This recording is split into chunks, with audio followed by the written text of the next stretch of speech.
Lorsque cette petite fille s'est réveillée après 3 ans de coma, elle a raconté aux infirmières quelque chose de terrifiant à propos de sa mère.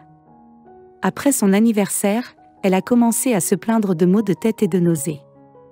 Ses parents, Paul et Agathe, ont d'abord pensé qu'elle avait dû se déshydrater à force de jouer au soleil et lui ont administré des médicaments à domicile, mais malheureusement, son état s'est rapidement détérioré au cours des jours suivants.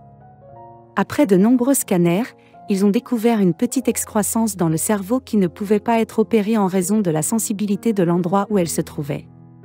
Les médecins n'ont pu trouver aucun remède pour cette petite fille sans défense et son état s'est aggravé, mais cette fois-ci, elle a perdu la sensibilité de ses jambes et son élocution est devenue plus difficile sans aucun avertissement clair. Paul a insisté pour avoir les meilleurs soins médicaux, plusieurs spécialistes sont venus, mais il n'y avait toujours pas de réponse ou d'explication claire sur les raisons pour lesquelles cette fille était devenue si malade. Il était difficile d'informer les parents que son état s'aggravait. Rapidement, il semblait qu'Emma perdait ses fonctions cérébrales et la plupart de ses organes. Les médecins voulaient discuter de l'option d'arrêter les machines. Après 1 mois dans le coma, ils ont dit aux parents qu'il n'y avait presque aucune chance qu'Emma sorte du coma.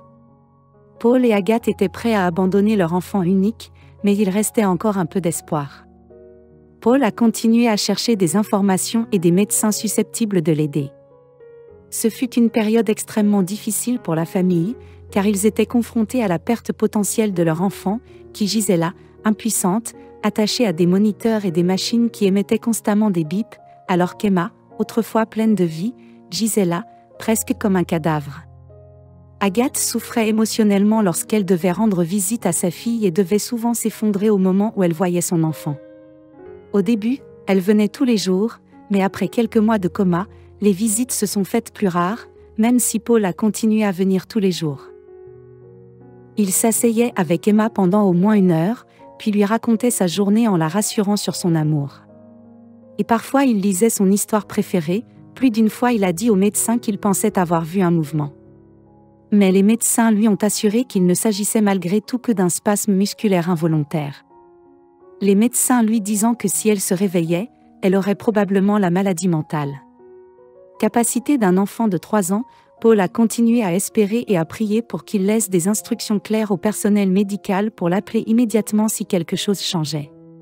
En ce qui concerne l'état d'Emma à l'anniversaire d'Emma étant dans le coma. Depuis 1 an, Agathe est venue rendre visite à Paul a dit au médecin qu'il n'envisagerait jamais de remettre les machines quant à lui. Il y aurait toujours de l'espoir. Agathe de l'autre et commençait à souffrir. Émotionnellement sous la tâche de ce fardeau et devenant de plus en plus instable émotionnellement. Elle s'assit à côté du lit et Emma était allongée immobile. Quelque chose d'intérieur se brisa, le flot d'émotions fut profondément réprimé. Maintenant refait surface en paroles de colère, de déception et de frustration d'Agathe. A dit à Emma qu'elle ne pouvait plus la voir allongée là, elle avait espéré la récupération maintenant, mais clairement cela n'allait pas arriver. Elle a dit à Emma que la relation entre elle et Paul se détériorait à cause du temps que Paul a passé à l'hôpital. Il n'y avait pas de temps pour qu'ils parlent, ils ne faisaient plus de choses amusantes ensemble, et ils ne pouvaient jamais aller nulle part parce que Paul refusait de manquer un seul jour à côté. Du lit d'Emma, Agathe l'a dit à Emma. Était temps pour elle de mourir, elle méritait d'être heureuse à nouveau et cela ne pouvait pas arriver, alors qu'Emma était quelque part entre les morts. Et vivant, Agathe et Paul ont dû continuer leur vie. L'un des membres du personnel. Les membres ont entendu cette conversation entre Agathe et Bee et ont décidé d'en informer Paul. Comme cette information était assez dévastatrice, elle a décidé de ne pas partager tous les détails avec lui. Le personnel médical a dit à Paul qu'elle avait prononcé des mots bouleversants et qu'il pouvait voir qu'Agathe n'était pas dans un bon état mental. A suggéré un soutien urgent en santé mentale. Au début, Paul était furieux de ce qu'il avait entendu et il a confronté Agathe. Dans colère à propos de sa conduite, il s'est rendu compte qu'elle était dans un mauvais état mental, mais avait du mal à lui pardonner d'avoir dit quoi que ce soit de négatif à propos d'Emma. Il n'était pas prêt à abandonner sa fille et il continuerait à chercher de nouvelles procédures pour aider les personnes dans le coma. Il n'était prêt à pardonner à Agathe que si elle était prête à suivre une thérapie psychologique. Après 3 mois de thérapie, les choses se sont un peu améliorées et Agathe et Paul ont pu reprendre une vie aussi normale que possible. Paul continuait à se rendre régulièrement à l'hôpital, mais plus tous les jours. Il n'y allait plus que tous les vendredis et passait alors 2 heures aux côtés de sa fille, lui racontant toujours ses histoires. L'infirmière a expliqué qu'elle était en train de vérifier les moniteurs quand elle a vu les yeux de la petite fille bouger. Au début, il a pensé que c'était juste des spasmes musculaires, puis la fille a essayé d'ouvrir la bouche. L'infirmière a vu cela, elle a voulu dire quelque chose mais elle n'a pas émis de son. L'infirmière Gillian a approché son oreille des lèvres d'Emma pour essayer d'entendre ce qu'elle voulait. Emma a seulement dit qu'elle avait très soif. Elle s'est précipitée pour donner de l'eau à la petite fille et ensuite avec excitation.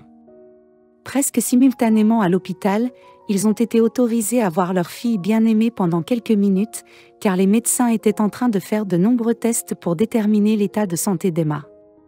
Pendant cette période critique d'évaluation, les médecins ont demandé à la jeune fille ce dont elle se souvenait. Elle leur a répondu qu'elle était consciente de tout ce qui s'était passé autour d'elle au cours des 3 dernières années. Elle pouvait entendre les médecins et ses parents parler. Elle se souvenait également que l'une des femmes qui nettoyait la chambre d'hôpital chantait toujours pendant qu'elle travaillait. La jeune fille pouvait chanter des parties de sa chanson préférée. Elle a appris pendant ces 3 années où elle était allongée dans le lit d'hôpital. Les médecins ont dit qu'elle était consciente de tout ce qui s'était passé autour d'elle. Était tellement étonnée de ce qui se déroulait, devant leurs yeux bien que sa parole était altérée qu'ils pouvaient clairement comprendre. La fille Emma a continué à répondre aux questions et que son visage a obtenu. Triste, elle a dit au médecin que sa maman voulait qu'elle meure et le lui a dit un an. Après son arrivée à l'hôpital qui la rendit très triste en un instant, Agathe sursauta. Pleurer de façon incontrôlable. Paul est devenu furieux, mais les médecins leur ont dit. Pour ne pas contrarier davantage Emma et qu'il ne devait pas traiter l'affaire devant la fille qu'il connaissait, sa femme avait dit certaines choses. Mais jusqu'à ce moment il ne l'a pas fait. Ne connaissant pas toute l'étendue de ce qu'elle disait, Agathe s'est excusée auprès de Paul mais lui a rappelé qu'elle n'était pas mentalement stable au niveau. Le temps et qu'elle reprendrait ses mots en 1 seconde si elle le pouvait. Après ce qui semblait être une éternité, les parents étaient enfin autorisés dans la chambre de l'abbaye. Agathe avait du mal à contrôler ses émotions, elle l'a dit à Emma, elle était extrêmement désolée pour les mots durs. Et a expliqué qu'il était très difficile de voir sa fille bien-aimée dépérir. Clouée à un lit avec très peu de chances de retrouver la santé, elle alors lui assura qu'elle l'aimait profondément et qu'elle rattraperait le temps perdu. Et le pire, qu'elle a prononcé dans un moment de désespoir. Agathe a immédiatement démissionné de son travail pour consacrer toute son attention à sa fille. L'année suivante qui a suivi a été une année difficile aidant à sa récupération physique. Le corps d'Emma avait très peu de muscles.